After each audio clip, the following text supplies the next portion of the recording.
So ఈ question చూసుకున్నట్టయితే a window is in the shape of rectangle, a window is the shape of rectangle surmounted by a semi circle, a window is in the shape of rectangle surmounted by a semi circle. If the perimeter of the window be 20 feet, if the perimeter of the window be 20 feet, then find the maximum area, then find the maximum area. Again మళ్ళీ చెప్తున్నాను, మ్యాక్సిమా minima చాప్టర్లో కానీ టాపిక్లో కానీ ఏ statement పక్కనైతే మ్యాక్సిమా minima అన్న పదం కనబడుతుందో అదే మనకి function. So then find the maximum area అన్నాడు. సో అప్పుడు ఇదేమవుతుంది నాకు ఫంక్షన్, రైట్. ఇప్పుడు చూసుకోండి, నా ఫస్ట్ డయాగ్రామ్ తీసుకుంటే కొంచెం మనకు అవగాహన ఉంటుంది. Let me draw the diagram. ఇది చూడండి, a window is in the shape of rectangle, a window is in the shape of rectangle surmounted by a semi circle, surmounted by a semi circle అంటే ఇది ఒక semi circle shape అనుకోండి, ఇది rectangle shape, ఇది rectangle shape కింద half పైన half, ఇది semi circle shape అనమాట, రైట్. ఇక్కడ డాటర్ లైన్ గీస్తున్నాను, యాక్చువల్ లైన్ ఉండదు, కొన్ని డాటర్ లైన్ గీస్తున్నాను చూడండి, సర్కిల్ సెంటర్ అనుకుందాం దీన్ని, right. If the perimeter of window be 20 feet, if the perimeter of window be 20 feet, so first of all length of rectangle నేను x అనుకుంటాను, breadth of rectangle y అనుకుంటాను. So అప్పుడు ఆటోమేటిక్గా నాకు ఈ డిస్టెన్స్ ఏమవుతుంది, నాకు ఈ డిస్టెన్స్ ఏమవుద్ది x/2 అవుతుంది కదా, ఈ డిస్టెన్స్ ఏమవుతుంది నాకు x/2 అవుతుంది, రేడియస్ ఆఫ్ సర్కిల్. లేదంటే లెంత్ ఆఫ్ రెక్టాంగిల్ 2x అనుకుందాం, అప్పుడు ఆటోమేటిక్గా రేడియస్ ఆఫ్ సర్కిల్ ఏమవుతుంది నాకు ఎక్స్, రేడియస్ ఆఫ్ సర్కిల్ ఏమవుతుంది నాకు ఎక్స్ అవుతుంది. అప్పుడు పెరిమీటర్ ఆఫ్ సర్కిల్, మామూలుగా పెరిమీటర్ ఆఫ్ సర్కిల్ అంటే ఎంత 2πr, ఇక్కడ ఉండేది హాఫ్ సర్కిలే కదా. సో అప్పుడు ఇదేమవుతుంది నాకు ఈ డిస్టెన్స్ ఏమవుద్ది, ఈ డిస్టెన్స్ ఏమవుద్ది నాకు πr. ఎందుకు, పెరిమీటర్ ఆఫ్ సర్కిల్ అంటే 2πr, కానీ ఇక్కడ ఉండే సెమీ సర్కిల్ కాబట్టి ఏమవుతుంది నాకు πr, r అంటే రేడియస్ ఎంత ఇక్కడ మనకి x, కాబట్టి πx, కాబట్టి πx. పెరిమీటర్ అంటే ఎందుకు చెప్తున్నాను మళ్ళీ చెప్తున్నాను చూడండి, పెరిమీటర్ అంటే చుట్టూ ఉండే కొలత, అంటే some of all sides. So నేను బ్రెడ్త్ y అనుకున్నాను, తర్వాత లెంత్ 2x అనుకున్నాను, అగైన్ బ్రెడ్త్ y, తర్వాత సర్కిల్ స్టార్ట్ అవుతుంది కాబట్టి మన సెమీ సర్కిల్ ఈ అవుటర్ మోస్ట్ సర్కంఫరెన్స్ ఎంత అవుతుంది మనకి, జనరల్గా సర్కిల్ అయితే 2πr, సెమీ సర్కిల్ అయితే πr, r అంటే ఎంత ఇక్కడ x.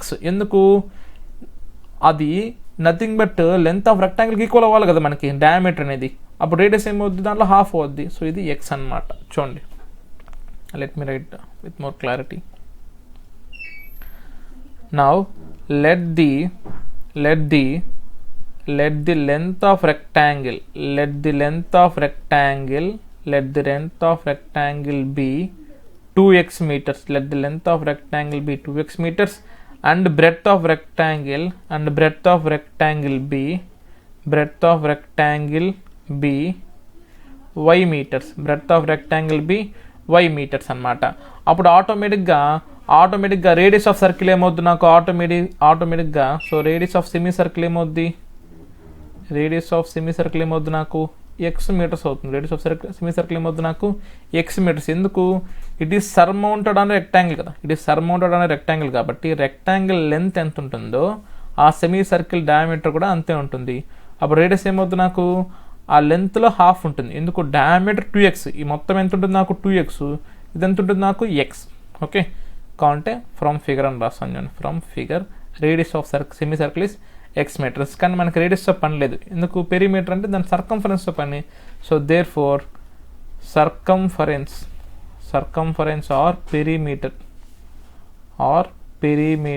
Of semi circle is equal to πx, semi circle is equal to πx, perimeter of semi circle is equal to πx అనమాట. చూడండి ఇవి రెండు, right.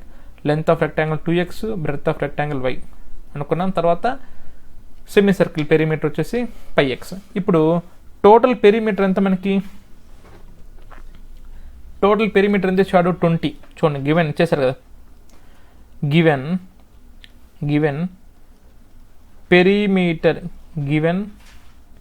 Perimeter of window are figure అని రాద్దాం, పెరిమీటర్ ఆఫ్ ఫిగర్ ఎంత ఇచ్చేసారు మనకి 20 feet. That means perimeter of window అంటే ఇక్కడ perimeter of rectangle 1 figure plus perimeter of semicircle. Perimeter of semicircle 2 figure is equal to ఎంత 20. ఇది 1 అనుకుందాం, ఇది 2 అనుకుందాం. ఇది 1, ఇది 2.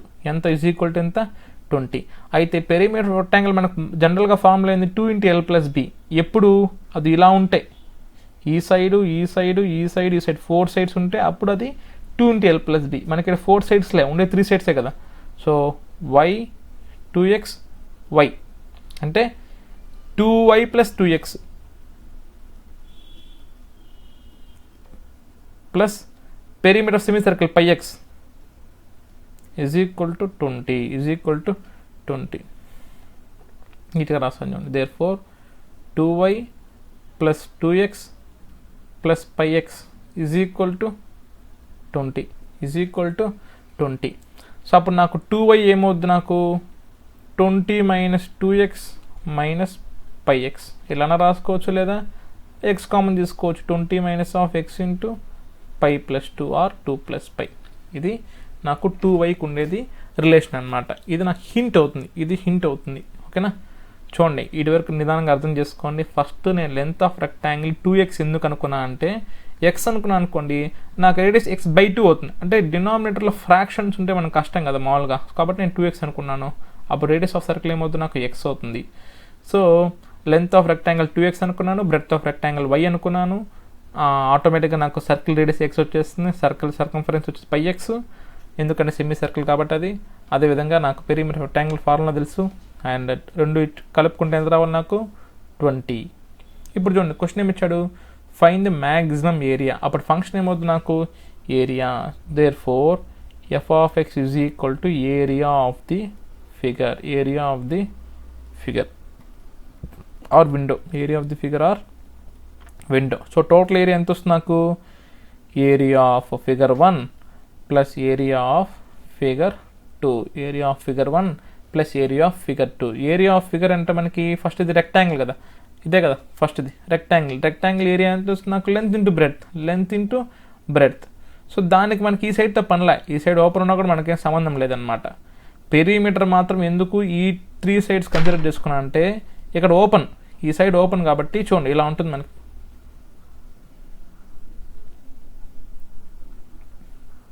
ఈ సైడ్ ఓపెన్ కాబట్టి ఇది కన్సిడర్ చేసుకోలేదు నేను, ఓన్లీ ఈ 3 సైడ్స్ కన్సిడర్ చేసుకున్నాను ఇప్పుడు పెరిమీటర్కి. బట్ ఏరియాకి సంబంధం లేదు. ఏరియా అంటే ఈ సైడ్ కన్సిడర్ చేసుకున్నా చేసుకోకపోయినా మనకి ఈ హోల్ ఏరియా వస్తుంది. కాబట్టి ఏరియా ఆఫ్ ఫిగర్ 1 అంటే nothing but area of rectangle. కాబట్టి ఏమవుతుంది నాకు length into breadth. So length వచ్చి 2x, బ్రెడ్త్ వచ్చి y. అదేవిధంగా ఏరియా ఆఫ్ ఫిగర్ 2 అంటే semi circle area. Semi circle area అంటే πr²/2 కాబట్టి π ఇంటూ r అంటే ఎంత x, πx²/2, πx²/2. ఇది f(x), 2xy + πx²/2. ఇది ఫంక్షన్. సో ఫంక్షన్ ఏం చేసుకోవాలి, నేను డెరివేట్ చేసుకోవాలి. f'(x) చేసుకుంటాను ఈజ్ ఈక్వల్ టు 0 చేసుకుంటాను. సో అప్పుడు ఆటోమేటిక్గా ఏమవుతుంది నాకు, చేయించాలా చేయకూడదు, ఎందుకు ఫస్ట్ వైని మార్చాలి చూడండి. సో 2x ఇంటూ y అంటే ఏంటి ఇక్కడ రాసుకున్నాం కదా. సో మనకి ఆటోమేటిక్గా ఏమవుద్ది 2xy కాబట్టి 2xy + πx²/2. సో దీని నుంచి ఆల్రెడీ మన 2y హింట్ వచ్చేసింది కదా. 2y అంటే 20 - of x × π + 2. సో ఈ 2yని ఎట్లా రాసుకుంటాను చూడండి, 2xyని నేను 2y × x + πx²/2. 2y అంటే 20 - of x × π + 2 అది పెట్టుకుంటాను చూడండి. 20 - of x × π + 2 whole bracket x + πx²/2. ఇది నాకు మొత్తం కూడా ఏమవుతుంది నాకు ఫంక్షన్ అంతా కూడా ఎక్స్ టర్మ్స్లో వచ్చేస్తుంది చూడండి. ఇక్కడ యాక్చువల్గా ఏంటంటే f(x) మీకు ఇదివరకు క్లియర్గా అర్థమవుతుంది. f(x) అంటే ఏంటి నాకు area of figure 1 plus area of figure 2. So figure 1 అంటే రెక్టాంగిల్ కాబట్టి length into breadth. So 2x × y + π × x²/2. కానీ మన ఫంక్షన్ డెరివేట్ చేసుకోవాలంటే సింగిల్ వేరియబుల్లో ఉండాలి. కానీ ఇక్కడ నాకేముంది y ఉంది. సో yని ఈక్వేషన్ 1లో ఉన్న హింట్ వాడి మనం వైకి ఆల్రెడీ ఈక్వేషన్ రాసుకున్నాం. 2y = 20 - of x × π + 2 కాబట్టి సో ఆటోమేటిక్గా 2x × yని ఎక్స్ పక్కన పెట్టి 2yకి రాసుకోవచ్చు కదా ఈక్వేషన్, నేను 20 - of x × π + 2. సో అప్పుడు ఆటోమేటిక్గా నాకు ఇది అవుతుంది అనమాట చూడండి. 20 - of x × π + 2 2y into x plus pi x square by 2. ఇది ఫంక్షన్. ఇప్పుడు చూడండి నీట్గా రాస్తాను చూడండి. F of x is equal to 20 minus of x into pi plus 2 whole bracket into x plus pi x square by 2. ఇది function. So function కొంచెం క్లారిటీగా రాసుకున్నాం చూడండి. ఒకేసారి ఇక్కడ ఎక్స్ ఉంది కదా, మల్టిప్లై చేద్దాం. అప్పుడు ఏమవుతుంది, f of x is equal to 20x minus x square into pi plus 2 plus pi x square by 2. చూడండి నెక్స్ట్ స్లైడ్లో కంటిన్యూ చేస్తాను. F of x is equal to 20x minus x square into pi plus 2 plus pi x square by 2. 20x minus x square into pi plus 2 plus pi x square by 2. ఇది function.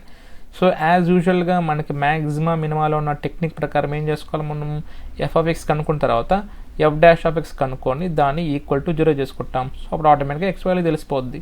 So F dash of x ఏమవుతుంది, నాకు 20x చేస్తే 20 into x చేస్తే 1 minus pi plus 2 constant. Pi plus 2 అనేది constant. So x square derivate చేస్తే ఏమొస్తుంది, నాకు 2x plus pi by 2 into x square derivate ఏమవుతుంది, నాకు again 2x. So that is equal to 0. అప్పుడు ఏమవుతుంది, నాకు 20 minus 2x into pi plus 2 plus 2x into pi by 2 is equal to 0. So 20 minus 2x common తీసుకుందాం. అప్పుడు ఏమవుతుంది, నాకు ఇక్కడ పై ప్లస్ 2, ఇక్కడ మైనస్ కామన్ తీసాను కాబట్టి మైనస్ కామన్ తీసాను, 2x కామన్ తీసాను. అప్పుడు లోపల సింబల్ మారాలి. So minus 2x already common చేసాను, మిగిలింది pi by 2 is equal to 0. So 20 minus 2x into pi plus 2 minus pi by 2 is equal to 0. ఇప్పుడు ఈ మొత్తం టర్మ్ రైట్ హ్యాండ్ సైడ్కి పోతే ఏమవుతుంది, నాకు ప్లస్ అవుతుంది. చూడండి ఇక్కడే కంటిన్యూ చేస్తాను చూడండి. So 20 is equal to 2x into pi plus నేను చూడండి ఇక్కడ పై మైనస్ పై బై 2 ఏమవుతుంది, నాకు పై బై 2 అవుతుంది ప్లస్ 2. సో ఆటోమేటిక్గా ఏమవుతుంది, నాకు 2 1s are 2 10s are. So 10 is equal to x into 2 2s are 4. So pi plus 4 by 2. So x is equal to ఏమవుతుంది, నాకు 10 into 2 by pi plus 4. 10 into 2 by pi plus 4. చూడండి ఈ fraction అంతా కూడా అవతల పోతే ఏమవుతుంది, నాకు రెసిప్రొకేట్ అవుతుంది. So 10 into 2 by pi plus 4. So four x is equal to 20 by pi plus 4. X is equal to 20 by pi plus 4. X is equal to 20 by pi plus 4. So ఈ x value మనకు already equation 1లో hint వచ్చింది కదా, so 2y. So దానిలో పెట్టినేసామంటే y value కూడా వస్తుంది చూడండి. So x is equal to మనకి 20 బై పై ప్లస్ 4 మనకి చూడండి right. 2y is equal to 2y is equal to 20 minus of x into pi plus 2 కదా. 2y is equal to 20 minus of x into pi plus 2 ఇంతే కదండి వచ్చింది మనకి. So అక్కడ X value పెట్టేస్తామంటే మనకి y value కూడా వస్తుంది. So 2y is equal to 20 minus of x అంటే ఎంత, 20 by pi plus 4 into pi plus 2. So ఒక 20 కామన్ తీసుకునేసాం అనుకోండి. సో రైట్ ఇక్కడ రాస్తాను చూడండి. 2y is equal to 20 common తీసుకుంటే 1 minus pi by 2 by pi plus 4. So next స్లైడ్లో continue చేస్తాను చూడండి. ఇక్కడ కంటిన్యూ చేస్తాను చూడండి.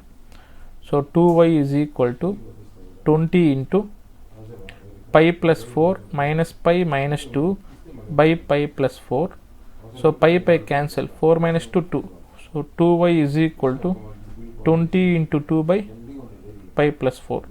So 2 2 cancel. So y is equal to 20 by pi plus 4. y is equal to 20 by pi plus 4. x is equal to 20 by pi plus 4. So x is equal to y by 20 by pi plus 4. Y is equal to 20 by pi plus 4 is the required answer, right? Okay.